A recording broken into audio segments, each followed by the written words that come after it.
নমস্কার বন্ধুরা, বিপস কিচেনে আপনাদের সবাইকে স্বাগত।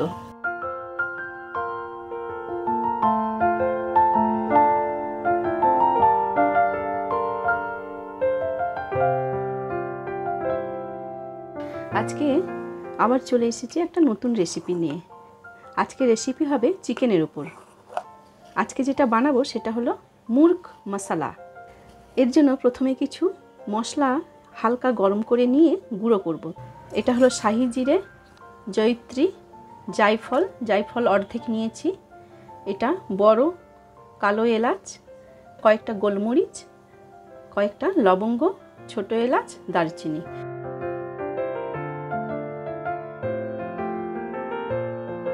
এবার রান্নাটা শুরু করব। রান্নাটা আমি সর্ষে তেলেই করছি। আজকে যে চিকেনের রান্নাটা করব, চিকেনটা নিয়েছি 700 গ্রাম। অল্প নুন দিয়ে মাখিয়ে রেখেছিলাম। এবার চিকেনগুলোকে ভেজে নেব। খুব কড়া করে নয়, হালকা করেই ভাজবো।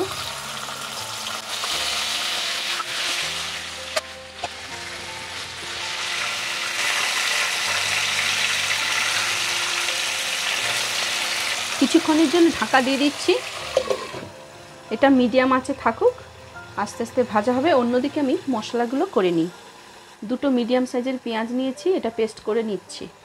এখানে রয়েছে কাজু বাদাম এবং পোস্ত, বেশ কিছুক্ষণ ভিজিয়ে রেখেছিলাম। এবার এটাকে পেস্ট করে নিচ্ছি। এটা হলো আদা, রসুন, কাঁচা লঙ্কা পেস্ট করে নিয়েছি।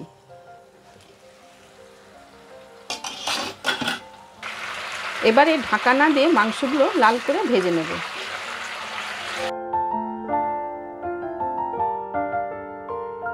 চিকেনগুলোর বাদামি রং এসে গেছে। এবারে আমি এগুলোকে তুলে নিচ্ছি। এর থেকে আর বেশি কড়া করে ভাজা যাবে না। কড়ার মধ্যে যে তেলটা রয়েছে, বাকি রান্নাটা এর মধ্যেই সেরে নিচ্ছি। পেঁয়াজের বাটাটা প্রথমে দিয়ে দিচ্ছি।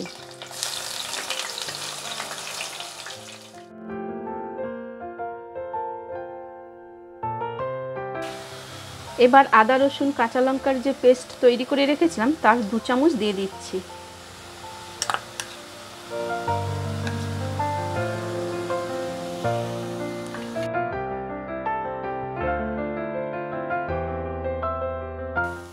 এবারে কাজু বাদাম পোস্তর যে পেস্ট বানিয়েছিলাম সেটা দিয়ে দিচ্ছি।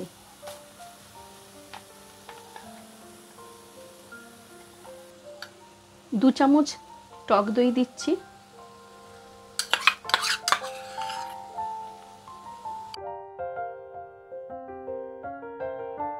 আঁচটা কমিয়ে বাড়িয়ে মশলাটা লো ফ্লেমে খুব ভালোভাবে কষে নিতে হবে। হাফ চা চামচ ধনে গুঁড়ো দিয়ে দিচ্ছি। পরিমাণ মতো নুন দিচ্ছি। অল্প জল দিয়ে দিচ্ছি। মশলাটা প্রায় কষা হয়ে গেছে।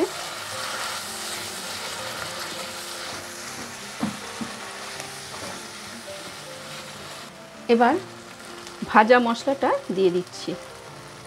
পুরোটা দিচ্ছি না, 1 চামচ মতন দিয়েছি।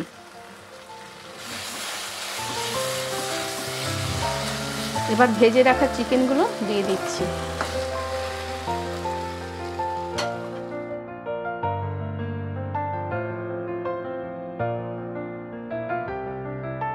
আঁচটা একদম লো করে দিয়ে কিছুক্ষণের জন্য ঢাকা দিচ্ছি।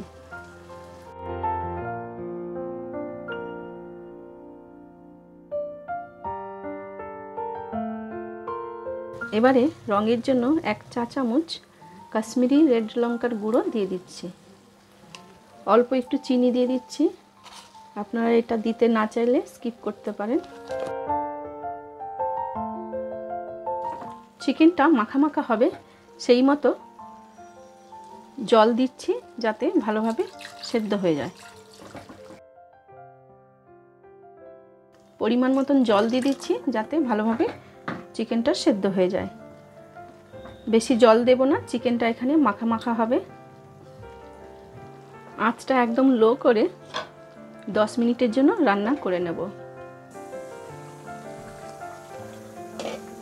রান্নাটা এবার হয়ে গেছে, নামিয়ে নেব। নামানোর আগে অল্প একটু কসুরি মেথি দিয়ে দিচ্ছি। ভেজে রাখা গুঁড়ো মশলাটা আরেকবার সামান্য দিয়ে দিচ্ছি। 1 চামচ ঘি দিয়ে দিচ্ছি। চিকেনের এই রেসিপিটা দারুণ খেতে লাগে। বাড়িতে কোনো গেস্ট আসলে চিকেনটা এইভাবে একবার রান্না করে দেখতে পারেন। মুরগ মশলা রেডি হয়ে গেছে, এবার নামিয়ে নেব।